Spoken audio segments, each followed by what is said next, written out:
Good afternoon. Your situation, Wes. Did you ever think you'd be in this situation when you were growing up?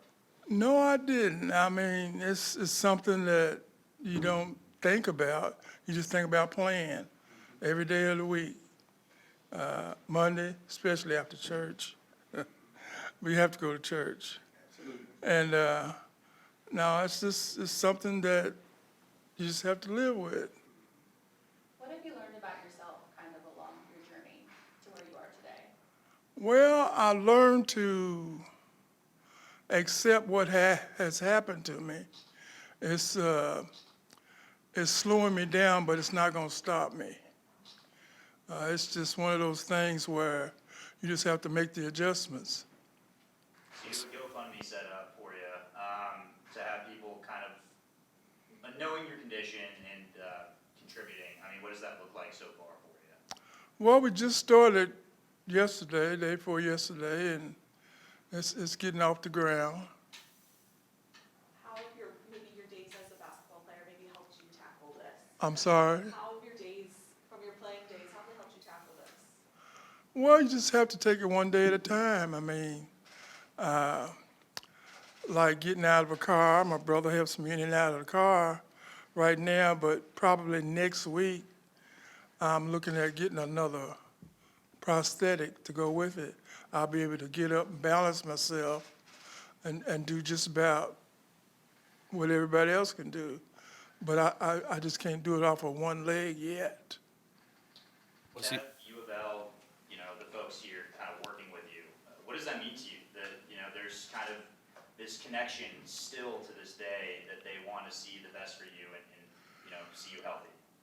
I'm very grateful, and it shows me how much they love you. It's not about the basketball, it's how they're reaching out to you as a person. And I appreciate that.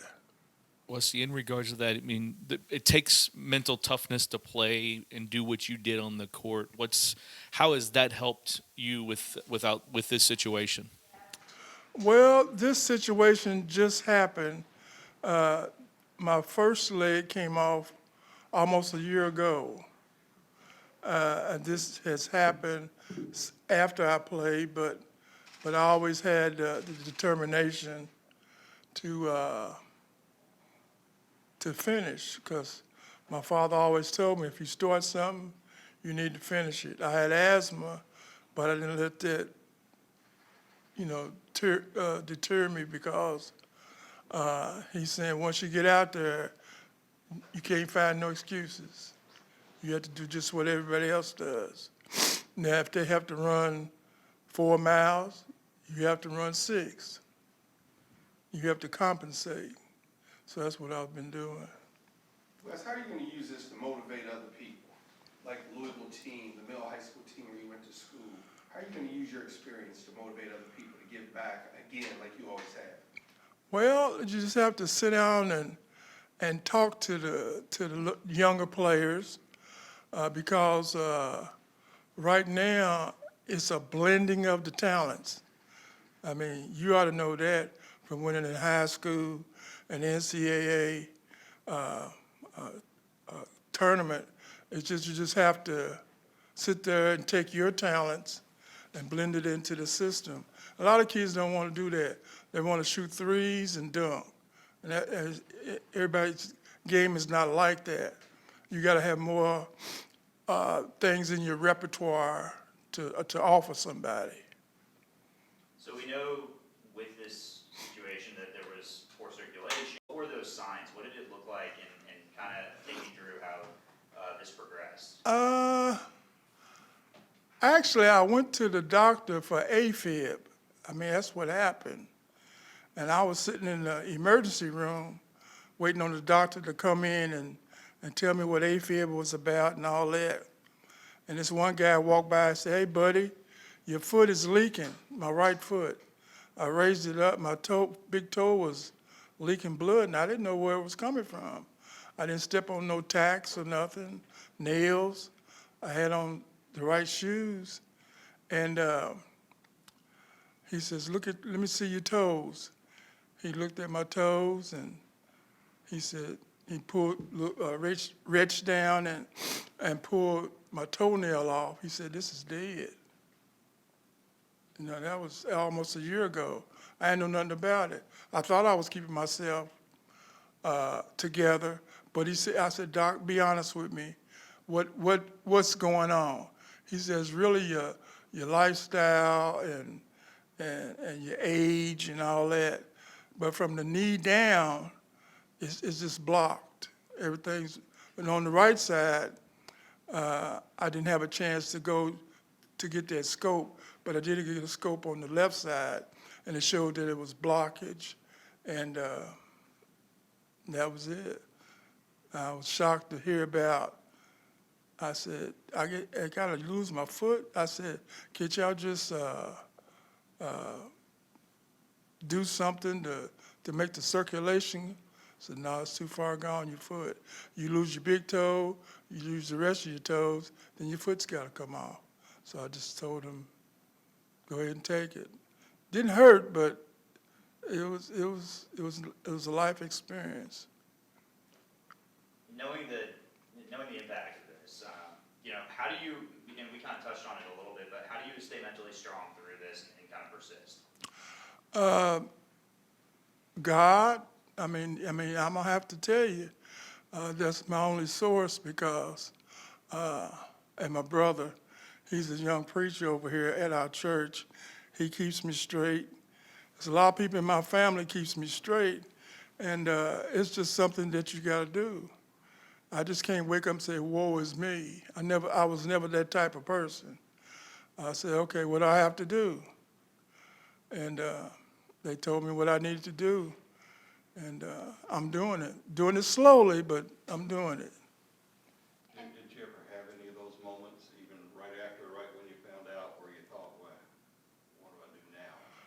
No, sir, I didn't, because that's a part of being defeated. You have to keep going. And my father always said, "No, you keep going until your heart stops beating. You keep going." And I know you touched on this a little bit, but you have not only your faith, your wonderful family, but also your Louisville family. Yes. Not just basketball, but this entire incredible Yes, community. yes. What does it mean to you to have so much support? I'm glad I came here. That's the bottom line, because a lot of times players don't, once they're gone, they're gone. And back here, they just had something for me this past Saturday, and to see all the players come back and appreciate what you've done. I don't think I've done anything other than just play ball, but they saw it as more than that. They saw it as entertainment to them, and that's a plus. I can't deny that. I'll circle back to the group me too. Just knowing that people are wanting to make an impact for you, what does that mean to you? That people are willing to kind of help put their funds forward for the better for you for the future. Well, like I say, I'm grateful. They don't have to, but I am grateful. It's just, you just have to. I wish I could thank everybody personally, but I might not know everybody, but it's a blessing to know that you're in a community that really cares about you. I've talked to guys who played ball and they never went back for nothing. So here it's like a big family, and Jerry Eads is a big part of it. He's been on top of it. He's helped me out. He didn't have to, but that's the reaching out part. And don't think I don't appreciate it. I do. I may not be the person that shows affection. I never was, because when I played ball, I had a stone face, they'd say, and I just tried to keep it that way. Not on purpose, but that's just my modus operandi, I guess that's what you call it.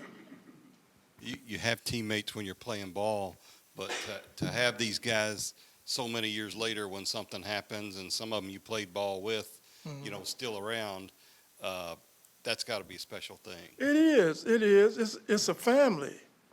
That's all it is. It's a great big family, and I appreciate everybody in my family.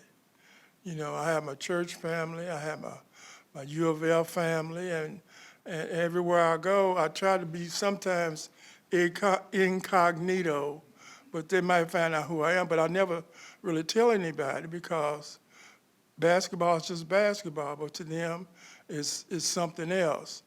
But I don't mind talking to them, sitting down, writing a few autographs. That's pleasure to me. I mean, I enjoy that. About when you played here, do you have a story or two or something from when you played here that you remember from when you were back here at U of L? I got a lot of stories, but that was all good. No, I mean, nothing was bad. It was just a lovely place to be. And when I got out here, there was only one building. I get lost out here now. I wouldn't know where to go at. There was one big, it was what's it called? That place where you ate dinner at. Yeah, that was the only place was there. And the barn. Red Barn. Yeah, that's the only place. And I look around, I said, let's say, go over here, go over there. I said, where? I mean, I'm lost. Yeah. Got any Denny Crumb stories? The best of the best. The best. The story I like to tell about Coach Crum is when I got to Louisville, when I signed my papers, I got to Louisville, I was in the gym, and he said, Wes, I have two stories for you. I have a good story, I had a bad story.